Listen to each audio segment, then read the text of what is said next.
খাবার দেবার পরেও যখন জবা গাছে কুড়ি আসছে তো ফুল ফুটছে না, গাছের চেহারার কোনো পরিবর্তন হচ্ছে না, তখন আমরা গাছটাকে সঙ্গে সঙ্গে রিপোর্ট করে দেব। আমি যেভাবে রিপোর্ট করি সেটাই আজ তোমাদের সঙ্গে শেয়ার করি। চলো, এইভাবে জবা গাছটিকে সুন্দর করে তুলে জলের মধ্যে ভিজিয়ে রাখবো 10-15 মিনিট।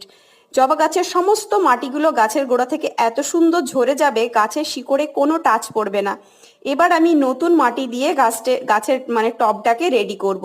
এখানে নিয়েছি দেখো সিঙ্গেল সুপার ফসফেট 2 চামচ, এনপিকে 19-19 হাফ চামচ, আর এটা 10-26 হাফ চামচ।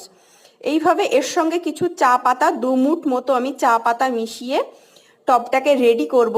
এই মাটির মধ্যেই আমি গাছটাকে এখন বসিয়ে দেব। আর যখন গাছে ফুল আসবে তখন কিন্তু গাছের খাবার আলাদা। তো এইভাবে দেখো শিকড়টা একটুও টাচ পড়েনি, একটা শিকড় ছেড়েনি, গাছ বুঝতেই পারবে না। এভাবে রিপোর্ট করলে কোনো ক্ষতি হবে না গাছের। এবার জল দিয়ে দেবো।